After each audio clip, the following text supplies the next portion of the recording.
MeMonster. Chapter 66. Many people remained in the plaza. They alternated their gaze between us and those who had declared a strike on the other side. Curiosity and intrigue were clear in their eyes. They must be wondering whether the strikers' methods would work. If it worked, they would make the same choice. Hee, did you think you could just keep it to yourself? We know everything too. We can refuse the master's orders. That insolent fairy can't touch us either. How about that? Surprised? The chubby man laughed sinisterly, his companions snickering beside him. Joy was evident on their faces. They weren't wrong. Heroes did have the right to refuse the master's orders. Unless Isel had a special reason, she couldn't touch a hero. Edis said firmly, "Stop it! We risked our lives. What you're doing now is different." "What's different? We're also risking our lives." "If you don't even understand the meaning of those words."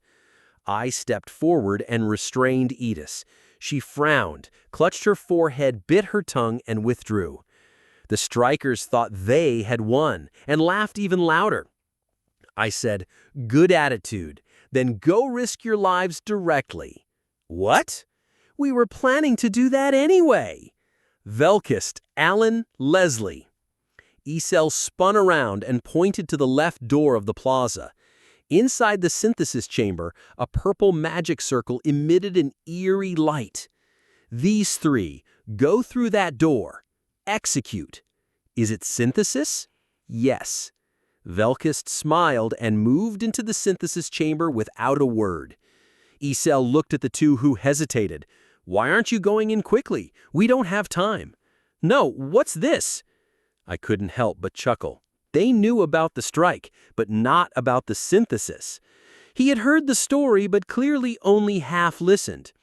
"Fine. If you won't go by yourself, I'll send you in." Isel grabbed the edges of their clothes and threw them.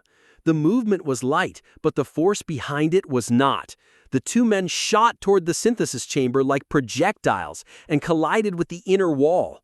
One hit his head, blood dripping from his forehead. "Wait a moment, wait!" Clang! The synthesis chamber door closed with a loud noise. "Do you really want to synthesize?" "Yes." A flash from the synthesis spilled through the closed door crack. Synthesis complete. Alan, 1 star, has turned into light and disappeared. Leslie, 1 star, has turned into light and disappeared. Velkist, 2 stars, leveled up, acquired wild skill. The chubby man, Citan, stared at the synthesis chamber door dazed. After a while, the door opened and Velkist emerged. "This kills the mood," Velkist said, twisting his lips into a grin that nearly reached his ears. Fangs were visible between his lips. Now level 8, Velkist looked at the remaining strikers and said in a low voice, "Not enough. Is there no more? There still seems to be plenty of offerings." "That should be enough after eating that much. Your turn is over now." "That's too bad." Velkist giggled and sat down next to the synthesis chamber, his back against it. He seemed pleased, not worried at all about being a target for synthesis. "Nerissa, Oliver, Walter," Isel called the next 3. 3 again this time, 1 target and 2 offerings. Nerissa entered the synthesis chamber with calm steps. The man who was called screamed and grabbed C10's collar. "Damn it, what you told us is different. You said nothing would happen." "That's not true. From what I heard, it's okay." "Then why aren't the 2 guys who went in earlier coming out?" As Isel approached, the man sat on the ground and clapped his hands. "Wait, I was fooled by this guy. Fooled. I didn't expect it to turn out like this. Seriously." "So what?" Isel said in an annoyed tone and threw the man away. He resisted, twisting his body, but it was in vain. Another man who was running up the stairs was soon caught by Isel and thrust into the synthesis chamber. The door closed behind them. "Are you really going to synthesize?" "Yes." A flash from the synthesis spilt through the closed door crack. Synthesis complete. Walter, 1 star, has turned into light and disappeared. Oliver, 1 star, has turned into light and disappeared. 4 sacrifices, 6 survivors remained. Citan hurriedly spoke, "I'll lift the refusal to participate." 4th party is now operable. There was no message indicating the release of the 5th party because they had all been wiped out. Jenna, Lawrence. In the end, it turned out like this. Jenna entered the synthesis chamber with an annoyed expression. Although the deployment refusal was lifted, the synthesis didn't stop. Lawrence knelt down and begged, "Save me! Please, save me! He came up with the idea. Just kill him." Goodbye. Isel grabbed Lawrence's hand and threw him into the synthesis chamber. "Hey, the deployment refusal is lifted. Why isn't it stopping?" Citan yelled, sweating profusely. Of course. They were the examples. While the current method was more moderate than an operation focused on synthesis alone, it still required fear. The people gathered in the plaza looked at the sacrifices with fearful eyes. They were relieved that they weren't included. Complaints about uncomfortable living conditions and meals were clearly evident. Edis, Rydell. The number of offerings decreased 1 by 1. 2 for the less developed Velkist and Nerissa, 1 each for the relatively established members. Some tried to swing their fists, run away, or rampage, but it was futile. They had never properly cultivated their abilities in the first place. Their rebellion was feeble. Hey, say something at least." A man clung to my feet. "What do you want me to say?" "I heard you can converse with the master. Tell him to stop this madness." A light spilled out from the synthesis chamber door. I pointed my sword at Citan's feet. No one paid any attention to the sword I had pushed forward. "Cut off 1 of your arms with this sword. Then I'll tell the master." "What? Didn't I tell you earlier? It's a cheap education fee." As such, I could request a ceasefire from anything. However, I didn't feel the need to. The man's mouth hung open in astonishment. "Are you insane? Cut off my own arm?" But they had already caused trouble. They couldn't just pass it off for free, even for the future. However, if there was someone mad enough to cut off their own arm, it would be better to keep them alive and nurture them instead of synthesizing them. Of course, cutting off one's own body parts is not an easy task.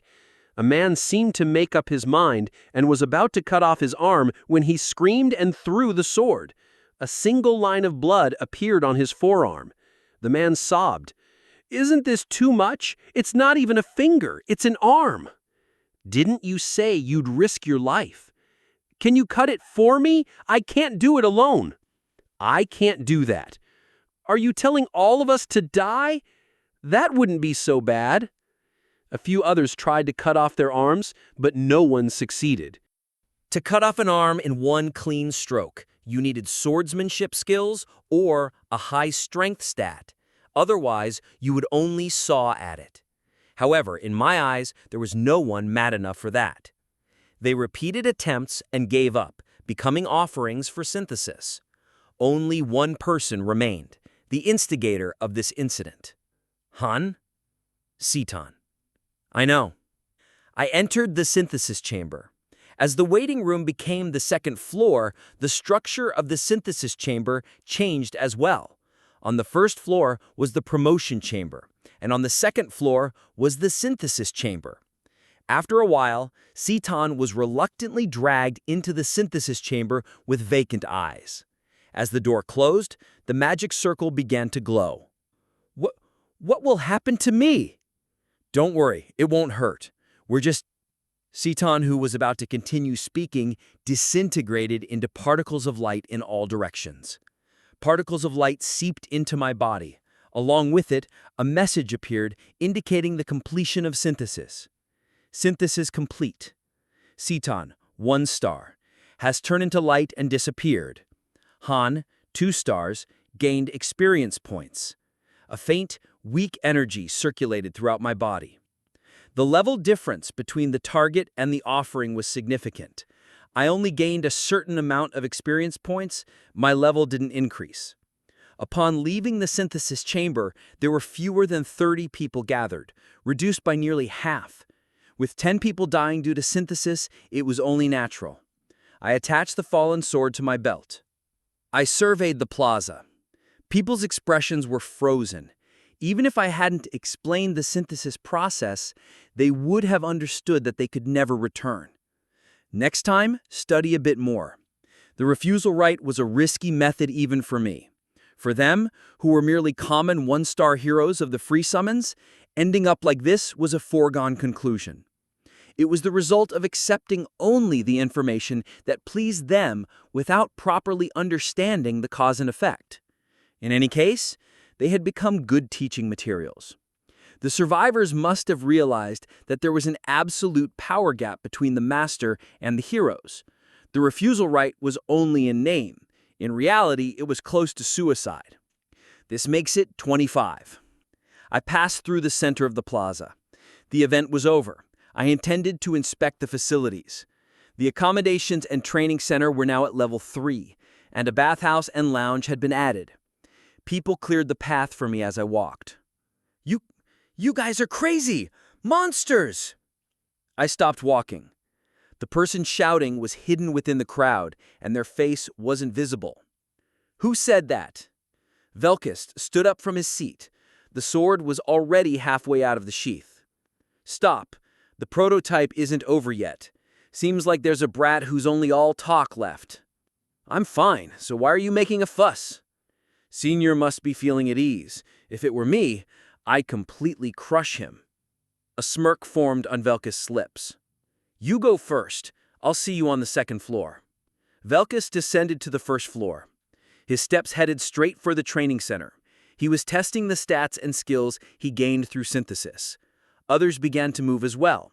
Soon, the heroes in the waiting room divided into those going up and down.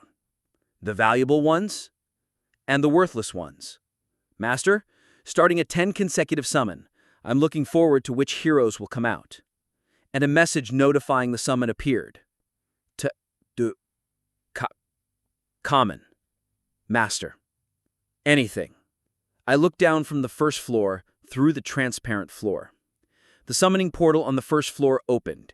A white light was seeping out from the door. He was filling the numbers after consuming heroes through mass synthesis. From now on, the location of summoning would differ according to the grade. Free summons heroes were on the first floor. Paid summons started from the second floor. A man who had just been summoned stepped onto the plaza. His face had the bewildered expression unique to one-star heroes. A girl followed behind the man. It seems like she was yelling something, but I couldn't hear the sound. Funk. The rift of time and space opened. Purging. At least 2 would die here. It seems that job assignments would be given after the purging. Isel appeared and herded them into the rift. Only a few of them would be able to make it to the second floor. Did he say I was crazy? I smiled. Common sense of reality does not work here. We consume each other through synthesis and fight for our lives from monsters that try to kill us. If adapting to those laws means being crazy, then that's what we've become. If you feel so attached to the first floor, you can always come down. Is that so? Jenna laughed, scratching her cheek. Aaron looked up at the sky. The fact that the second floor has been established means that the third floor will be established. The number of floors will increase. Grades will be differentiated there. Etta said. I nodded. The current waiting room was divided into upper and lower levels, but eventually it would become a pyramid structure, like Niflheim. Although that place used a much more advanced system than here, the core was similar. I looked at the door at the front of the second floor plaza. A plaque with the words, Rift of Time and Space, was firmly attached to the closed door. I headed towards my lodge. Chapter 67. The following day, after finishing my morning routine, I stepped out into the lobby. The renovated lobby was luxurious, reminiscent of a high-end hotel. I walked through the corridor to the dining area.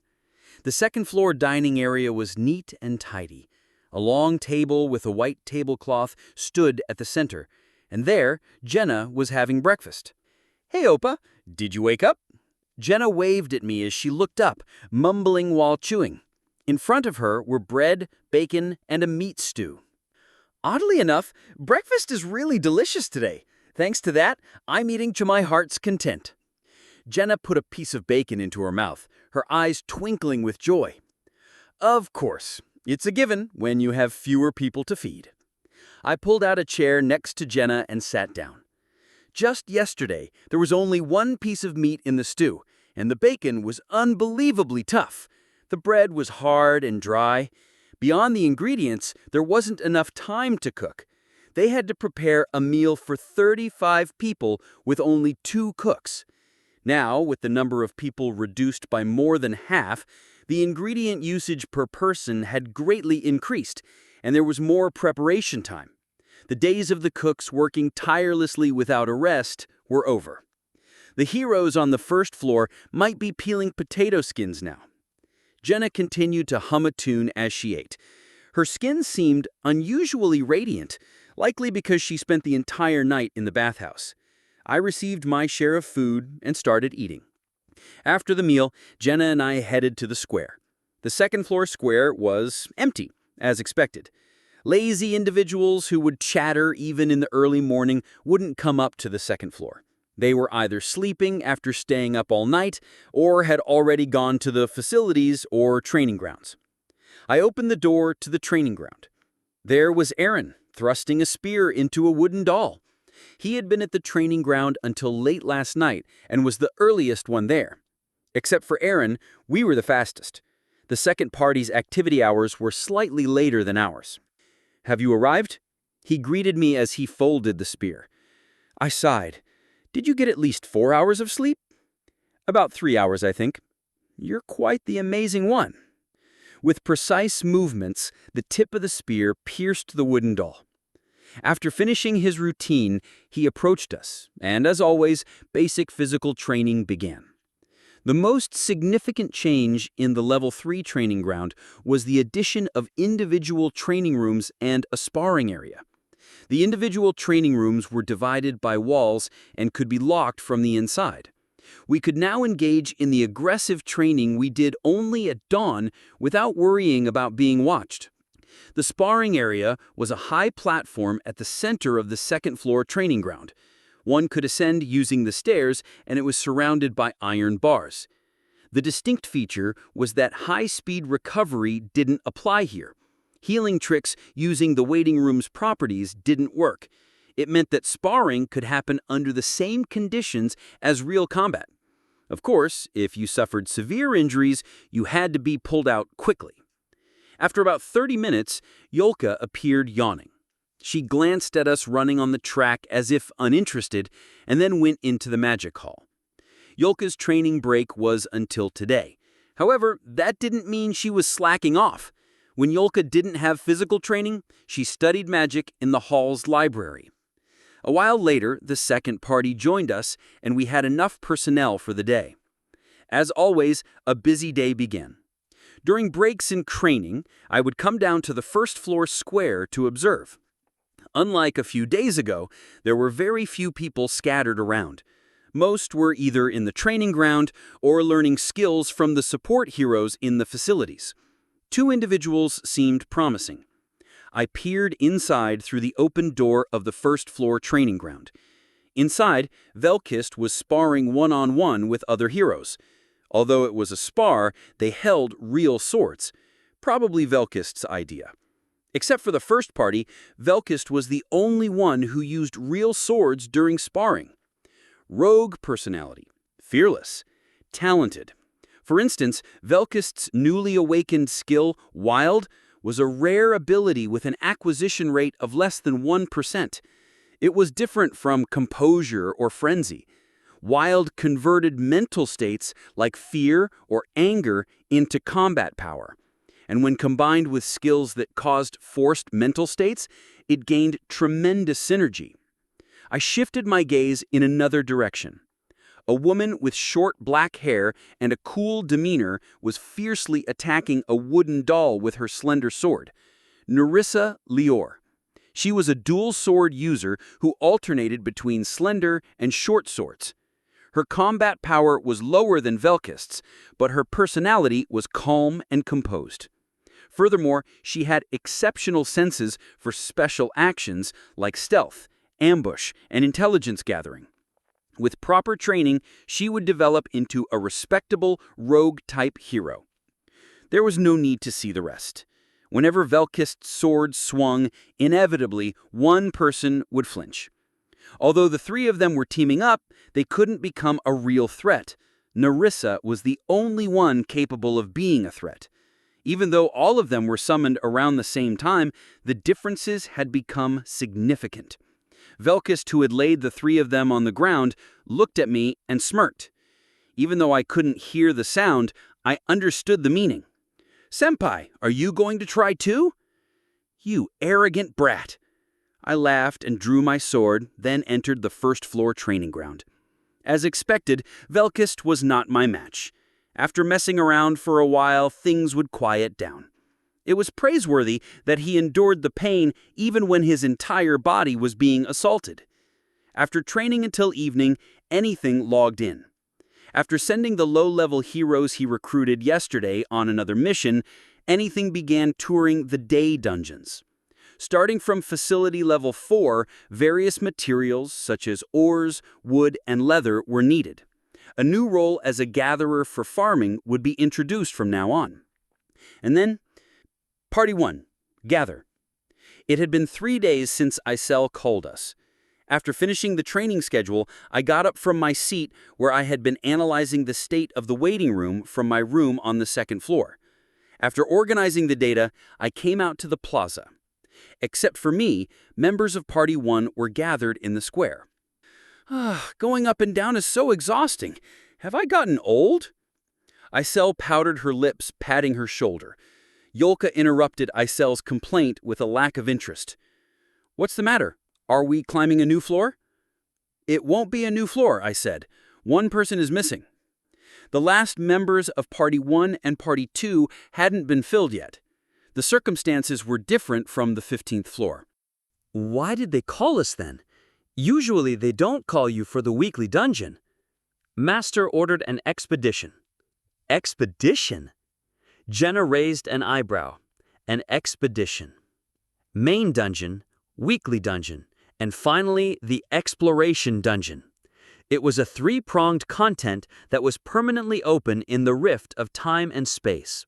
The exploration dungeon had opened when we cleared the 10th floor, but it seemed that we were finally sending a party now that we had passed the 15th floor. "Go already. I've opened the rift. I'm so busy I don't even have time to rest." Isel puffed out her cheeks and scattered stardust before disappearing. Then she reappeared on the first floor and called out the members of the other party. Her shouting voice sounded irritated.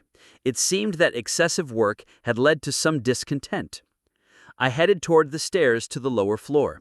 Jenna pointed at the rift on the second floor. "There seems to be a similar door on the second floor. Can't we go there?"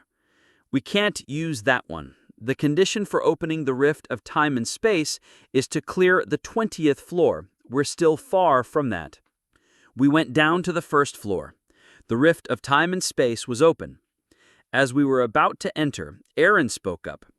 "Is this exploration mission really necessary?" "It's not absolutely necessary," I replied. While the exploration dungeon was essential to enjoy advanced content, it wasn't particularly crucial at the moment. It wasn't as important as the main dungeon or the weekly dungeon. That's why anything hadn't sent us until we cleared the 15th floor. Still, it will consume quite a bit of time, at least a day or two. It will probably take longer considering the time difference between there and the waiting room. "What are we going to do that will take so long?" "I'm not sure. Won't we know if we go?" "So there's something you don't even know." It wasn't a dodge.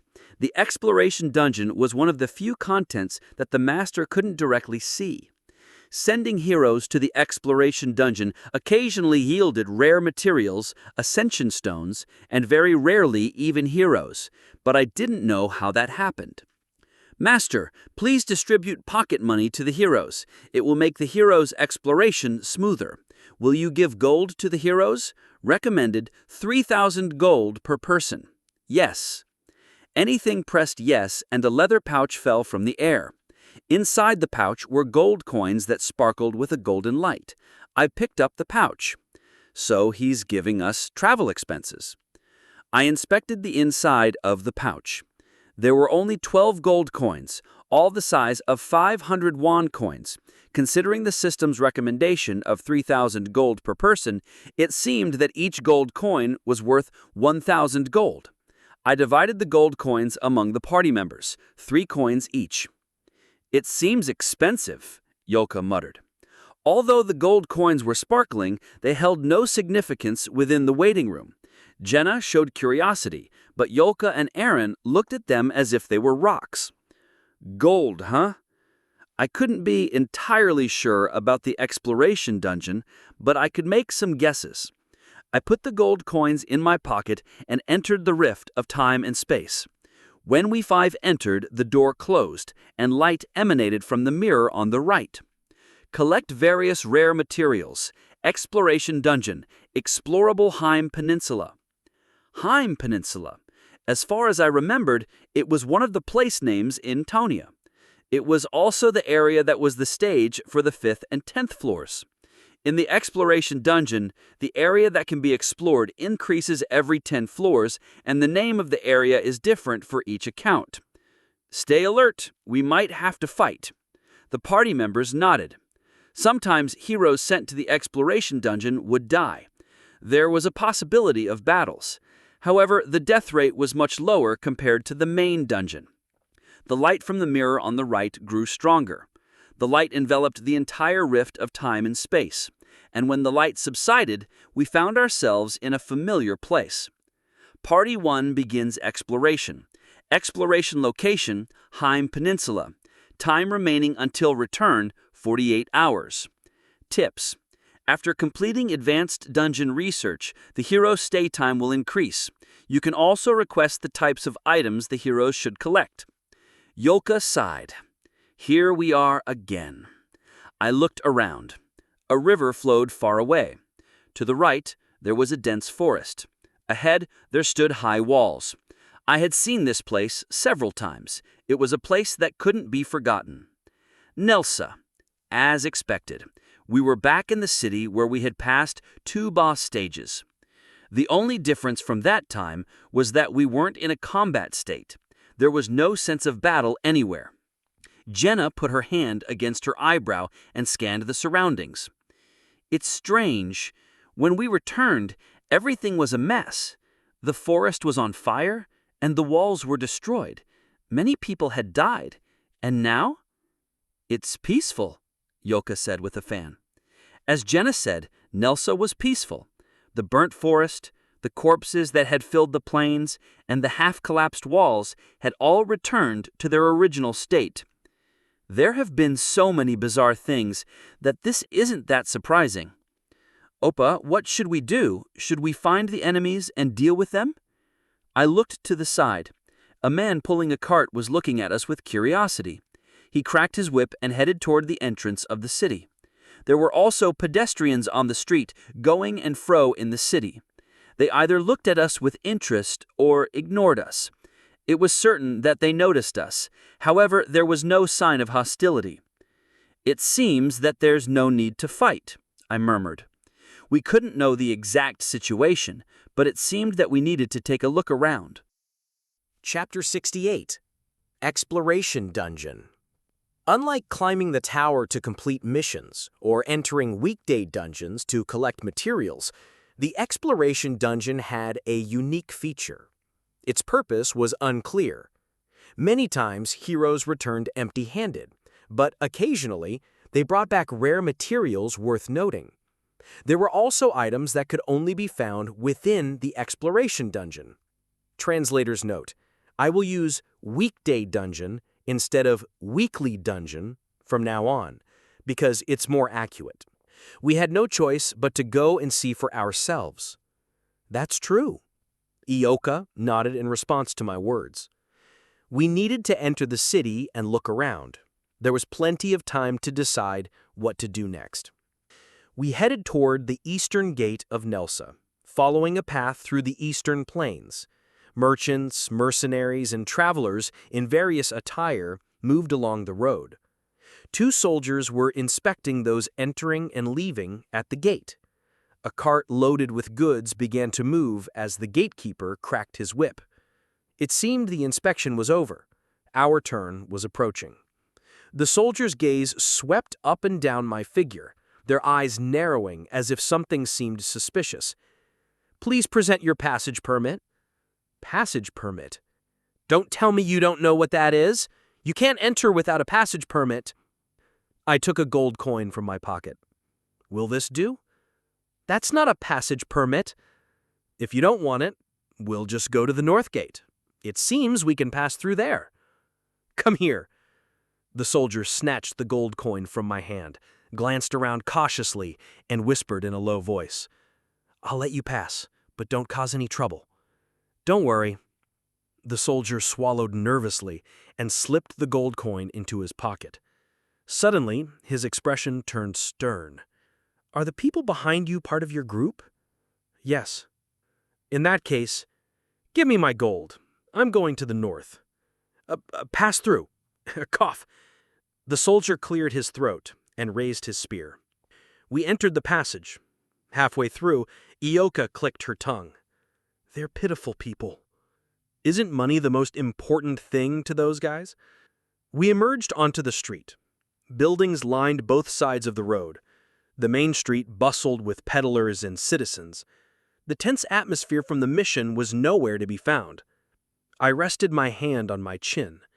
Just before clearing the 10th floor, Nelsa had been on the verge of being overrun, its defenses breached. It was safe to assume most of the city had been invaded. The casualties likely exceeded 1,000, yet there were no signs of a massacre in the city. I needed to gather information. I raised the system message at the top of my field of view. Party 1. In exploration, Hame Peninsula. Time remaining till return, 47 hours, 48 minutes, 22 seconds. 48 hours. We would return to the waiting room in 2 days. I needed to gather as much information as possible about the exploration dungeon.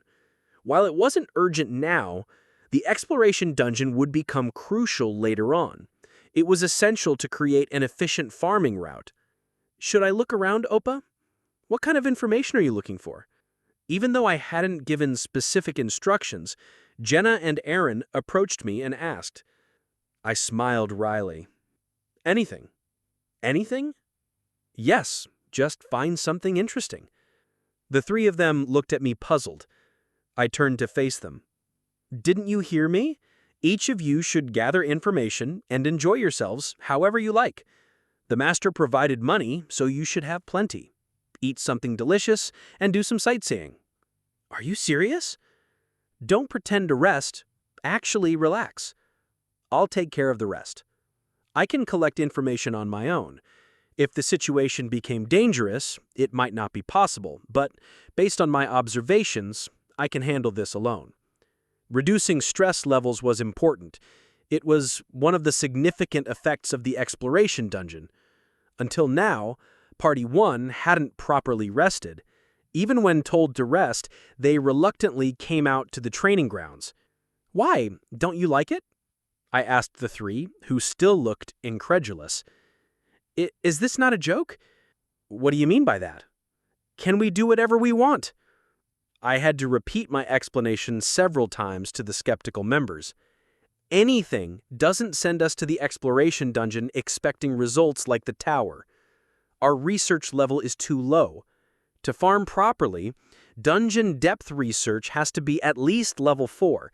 This time was just a test. After about 10 minutes of persuasion, I finally made my party members understand. The need to rest, conditioning, and stress management were among the most important aspects I emphasized while operating Niflheim. Well then, should I go out? I'm going outside the city. I'm telling you now, don't try stopping me. I'll be going far away. Do as you please. Are you really? Are you going to see the sea? Ioka disappeared outside the city with an awkward laugh. I didn't stop her. We'll be returning to the waiting room in 2 days. Remember, there will be no rest until we clear the 20th floor after we return. Adjusting your condition is also part of your mission. If you say so, Hyungnim. I'll go with Oppa. Don't come. Although Jenna looked disappointed, when I told her I would join her in the evening the next day, she finally calmed down. With that, I had time to leisurely do as I pleased. Having parted ways with the two, I walked the street and looked around. I didn't find anything particularly noteworthy. It was a city like any other. However, there seemed to be an unusually large number of mercenaries. People armed with weapons were everywhere, gathering in groups and talking. How about a strategy for... It doesn't work. It's blocked. Indeed, we need to call... Lost in the city's noise, the conversation was hard to hear. I didn't rush. 2 days was enough time. I walked the streets, fondling the gold coins in my pocket. I planned to go to an inn or tavern to listen in on conversations. Just then, I noticed a tall 3-story building at a crossroads. The sign showed beer and a chicken. Just before entering, I saw a bulletin board next to the entrance. Various wanted posters were attached to the board. Criminals who had stabbed priests and fled, thieves who robbed peddlers, wolves with 2 heads, even mutated goblins. And the most prominent portrait was there. A silver-haired girl wearing a crown. Her image was faded, but unforgettable. That little brat. The number of digits for the reward was different. Even if you combine the rewards for all the other wanted posters, it wouldn't match hers. Underneath the portrait, the charges were listed. Charges: heresy, summoning of demons. Other charges included insulting royalty, murder, arson, theft, and rape. At the end, it was written that she was to be stripped of royal status for heinous crimes as an inheritor of a great bloodline. Are you also targeting that witch, Hyung? I turned to my head. A young boy carrying a backpack looked at me. The backpack was partly open, filled with wanted posters. Your dreams seem grand, but it won't happen. Even the most powerful people on the continent couldn't find her after searching everywhere. If you're a bounty hunter, you must know that, right, Young? With practiced movements, the boy took out a wanted poster and attached it to the board. Why are you calling that little girl a witch? Of course, she's supposedly incredibly powerful.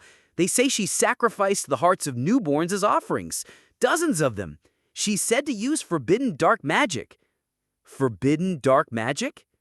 They say it summons evil beings. I don't know the details, though. Having finished attaching the posters, the boy turned around. I grabbed his shoulder. Hold on. Yes? What? I'm busy. I want to hear about it. I'm working here. I still have a long way to meet today's quota. I silently handed him a gold coin. The boy's eyes widened as he accepted the gold coin. What? Give me the detailed information. Aha! This looks quite expensive, but if you don't want to, forget it. I reached for the gold coin to take it back. The boy shook his head and gripped the gold coin tightly. All right. Where do you want to talk, Young? Inside the inn. Got it.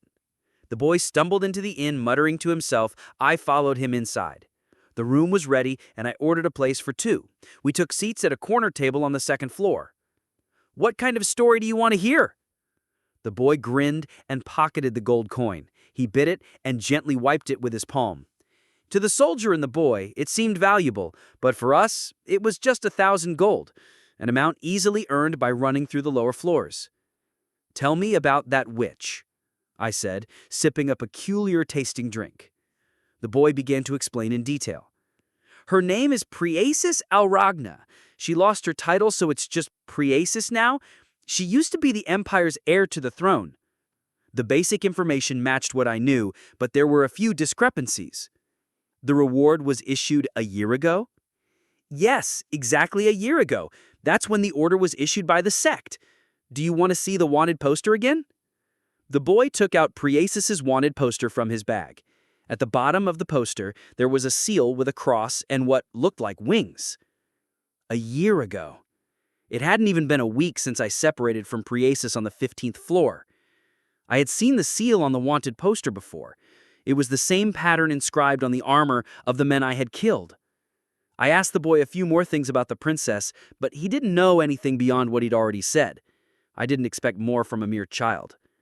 Taking all the information into account, Priasis had been wanted right after escaping the city. She had wandered various places for the past year. She seemed to be alive somewhere.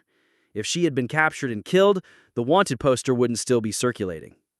Next, I said. Of course, I didn't plan to end things here. Yes, next. Has there been any monster intrusion in this city? Intrusion? Yes, intrusion. Ah! The boy clapped his hands. I was somewhere else before that, so I don't know well, but I heard rumors. Goblins swarmed into the city. It might have been about 2 years ago. So? They managed to repel them somehow. I heard a lot of people died, but thanks to the church's intervention, things were settled. Of course. 2 years had passed. After confirming no one was nearby, the boy whispered, "This is another rumor, but there's a story that the mastermind behind the intrusion was a witch. Normally, monsters don't engage in such large-scale activities." I chuckled quietly. Everything bad had been connected. It's easier to explain this way. Any other unusual incidents happening? Well, that's a bit vague. Anything is fine. Just tell me anything. There have been outbreaks of an epidemic, monsters are rampaging, the weather seems to be getting colder. Among them, the most peculiar thing is the dungeon, of course. The boy continued.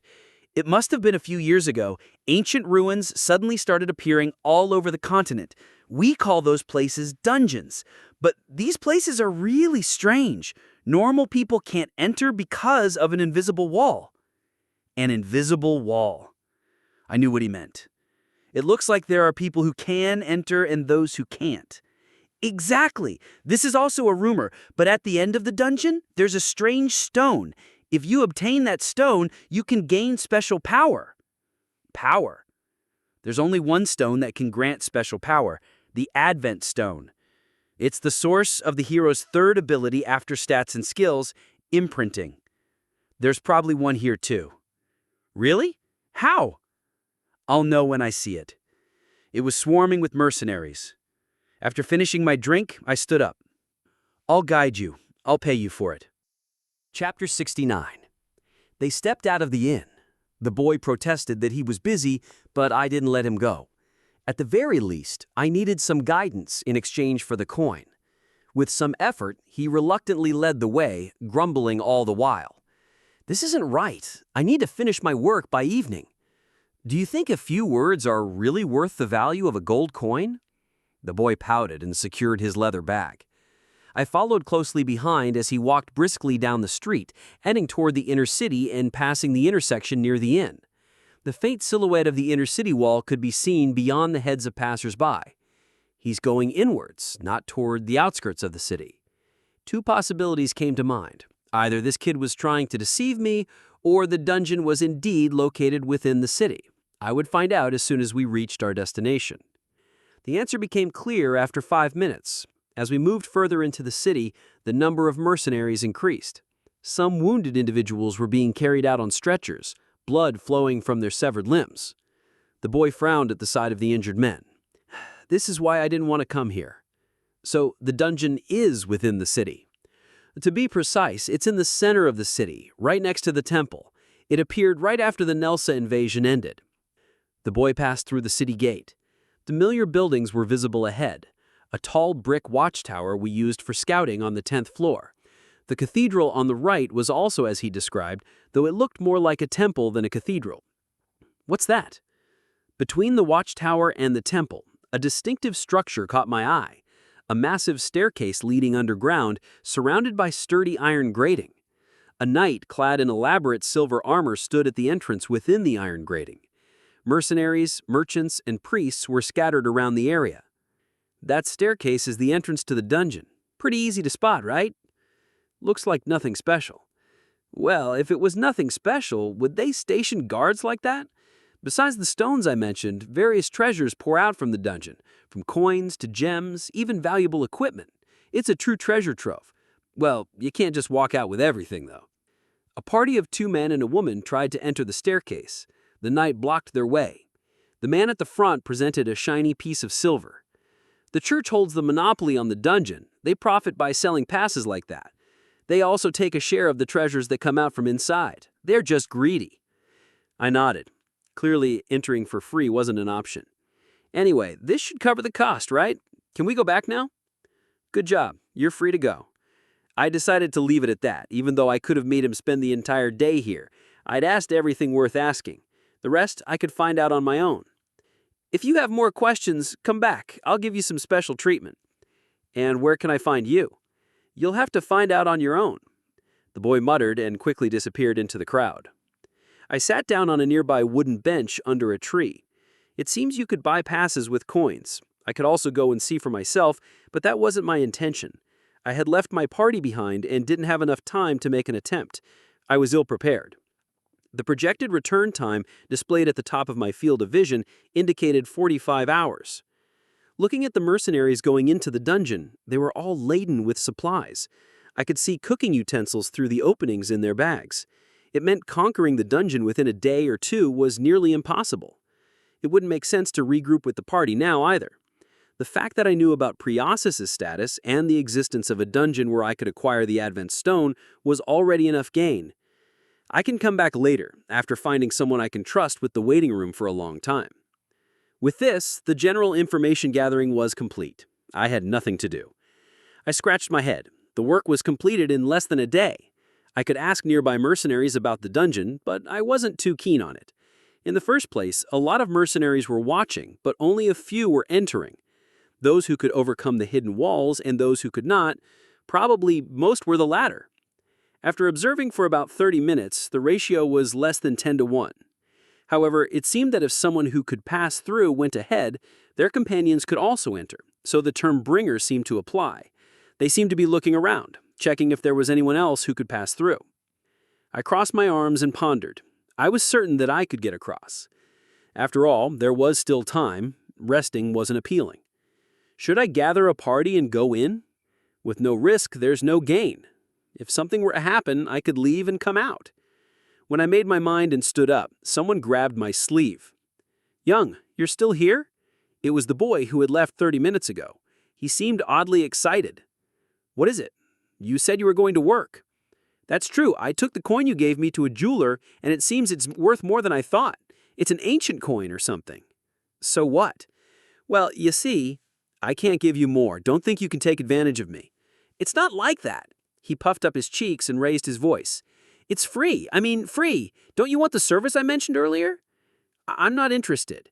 It seems like you're curious about the witch. There's an unspoken rumor." The boy looked around and leaned close to my ear. "Actually, that witch was framed by the church." "I know. There's no need to say it." "What? How did you know? I had a hard time obtaining this information." I stood up.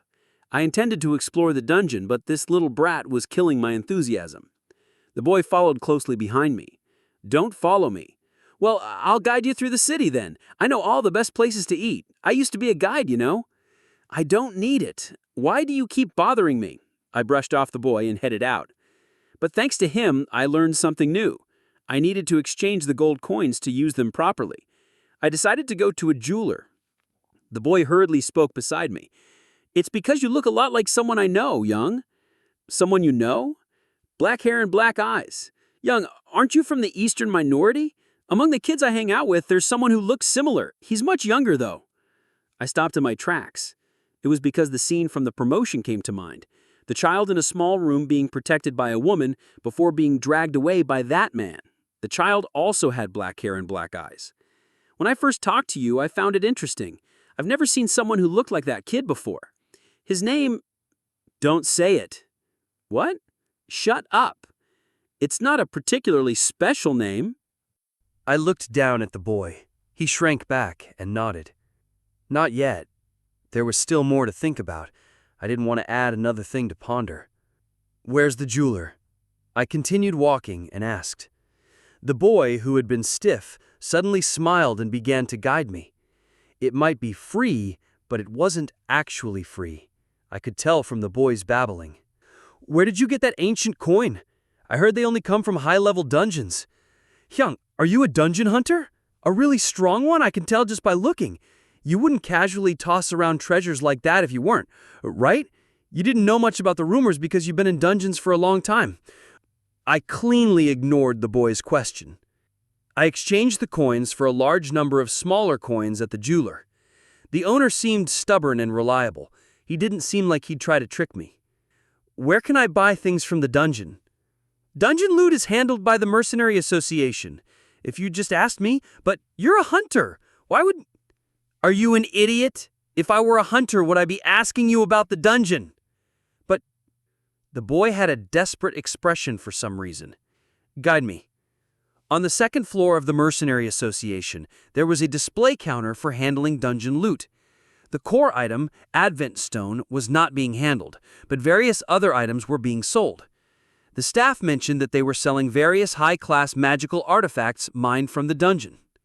I reunited with Jenna there. "Oh, Oppa, you came alone." Coming here meant that she had figured out the existence of the dungeon. As always, she was quick-witted. "What about that bow?" I asked. Jenna was holding a longbow in her hand. The bow, decorated with gold and silver, looked luxurious at a glance. "You said I needed a longbow before, Oppa. The shopkeeper recommended it, so I picked it.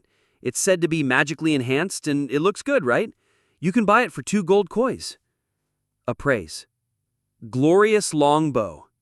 Grade D-. Magic. It looked luxurious, but it wasn't very practical as a longbow. Note: magic for reinforcing durability is applied. The grade is D-.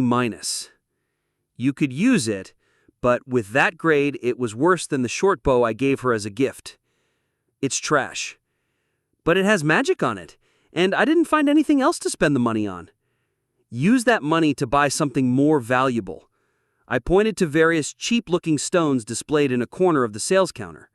It seemed they were trying to clear their inventory as no one was buying them. Jenna's eyes sparkled. "That's attribute stones. Master would probably like it if you brought it. It's a material for promotion stones." "Is that so? Then what about this bow?" "Get rid of it." Chapter 70. From there, a day passed, and Party 1 returned to the waiting room. The results were not insignificant. We had gathered information about the dungeon and obtained useful items like recovery stones. The accumulated stress levels had also decreased, giving us the motivation to move forward again. Once we acquire the qualifications to use personal marks in the exploration dungeon, we'll revisit it. "You couldn't go to the sea. You went a little and got stuck." "Did you really go to see it?" "Of course." After returning through the rift in space, Yoka held a fan with a displeased expression. It seemed she couldn't go beyond a certain area. The exploration dungeon was opened 1 floor at a time, with each floor covering a distinct area. It seemed that after reaching the 100th floor, we would be able to access all areas. But it's only been a few days, right? I'm already seeing some unfamiliar faces. "About a week." "What? It's been that long?" I nodded. The passage of time between the stages in the waiting room was different. This fact had been proven through multiple experiments. As Yoka mentioned, the second-floor plaza now displayed the appearance of heroes we hadn't seen before. I knew who they were. They were the assistants of crafters in the equipment production area, moving materials from the warehouse to the equipment production area. So they've officially reached the second floor. It wasn't a bad change. If the heroes on the first floor saw someone advancing to the second floor, it would motivate them greatly. The same applies in reverse. I looked up at the sky. Anything was not connected, and the night sky had a faint, earthy hue. Judging by the color, it seemed to be late evening. After storing the loot in the warehouse, we gathered at the plaza once again. "Go and rest. We're meeting at the training grounds tomorrow morning." "Ugh, we're starting again from tomorrow?" "I'm going to take a bath, sis." Jenna and Ioka disappeared into their lodging. Aaron was walking in the direction of the training grounds. "Where are you going?" Well, if I told you to rest, then rest. Why do you keep wandering off? Do you want to ruin your body?" "But Hyungnim, I said from tomorrow onwards, go rest." With his shoulders slouched, Aaron turned towards the lodging. I silently watched Aaron's retreating figure. After returning from the 15th floor, his symptoms were gradually worsening. There had been individuals like this in Niflheimer as well, addicted who forgot about erosion and only focused on training. Most of the time, the results weren't good. Simply increasing training time wasn't a solution. For efficiency, there needed to be a balance between training and rest. Ideas like the power of perseverance from anime didn't hold true here. If someone was lacking, it meant they didn't have the talent. There was no choice but to find another path. Otherwise, they might die midway.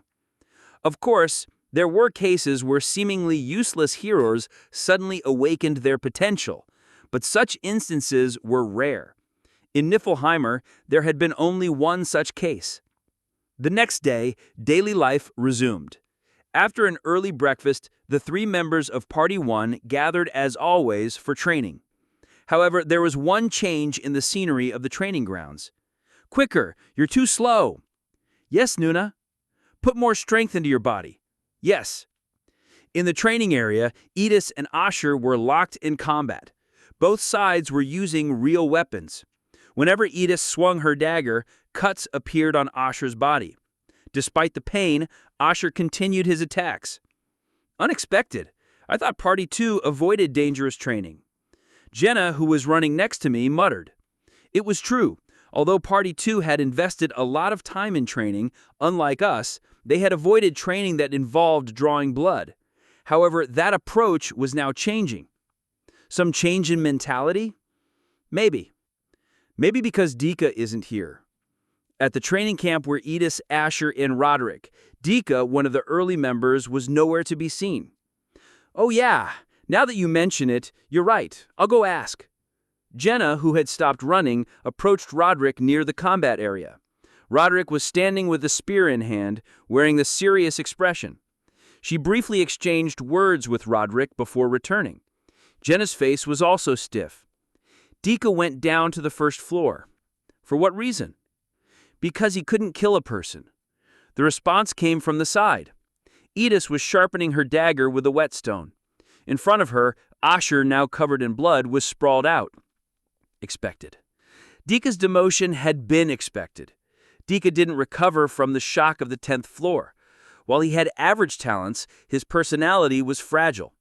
Although he managed to deal with monsters, it seemed he couldn't fully utilize his abilities when facing a human. Instead of increasing the members, we've decreased. With only 3 people, we won't get very far. That's why we decided to intensify our training. It would be great if the Master could perform advanced summons, but I doubt the Master will perform advanced summons. Since the last failure, anything hadn't performed paid summons even once. This was a symptom of summoning mistrust. It appeared in masters who lost a significant amount of gems in advanced summons. Those afflicted by summoning mistrust tended to invest heavily in facilities instead of performing summons. Even if the summons betray you, facilities won't. It was one of the well-known sayings that circulated widely. I had suffered from this severely before. It was because I couldn't get any 4-star or higher heroes. Edis nervously bit her lips. If it comes to that, our party, you could try and ask the Master to return him. I don't want to go that far. Then give up. There's no solution. In any case, it was much better than dragging them along to end up seeing their lifeless bodies. It would be a comfort to know that most likely Master won't synthesize Dika. Edis, being a seasoned mercenary, also understood the risks of having weak party members. That's why she's not insisting on the Master to bring back Dika. It's not easy. With a bitter smile, Edis left the training ground. Asher, covered in wounds, got up, and soon Roderick came up to the training ground. Asher clenched his teeth and gripped his sword. He had seen a comrade being demoted. His determination seemed stronger than ever. Ugh, the smell of blood. Ioka covered her nose with her hand. Jenna and Aaron had serious expressions, but they were mumbling to themselves as if it was their own problem. Mages never fail to surprise. Can't be helped with a stubborn mindset. I smiled and continued with the training. A few days later, in the evening, anything changed the affiliation of the heroes. Velkist and Nerissa were summoned to the second floor. Forming a party, drag and drop heroes. Exclude Velkist, 2-star from Party 3. Exclude Nerissa, 2-star from Party 3. 2 core members of Party 3 were removed. The meaning was clear, they were being promoted to the first-string lineup. New members would be added to the second-string Party 3. Changing the heroes' accommodations. Displaying the layout of the accommodations. Drag and drop heroes. Change the permissions of heroes. Current facility list. Dining hall, level 2, bathhouse, level 1, lounge, level 1. Brief settings followed. Isel's somewhat annoyed voice could be heard up to the second floor. "You two, pack your belongings and come up." I was in the private training area, practicing swordsmanship. I put my sword in its sheath and stepped outside. Asher was looking at the plaza with a tense expression. "Newbies have arrived."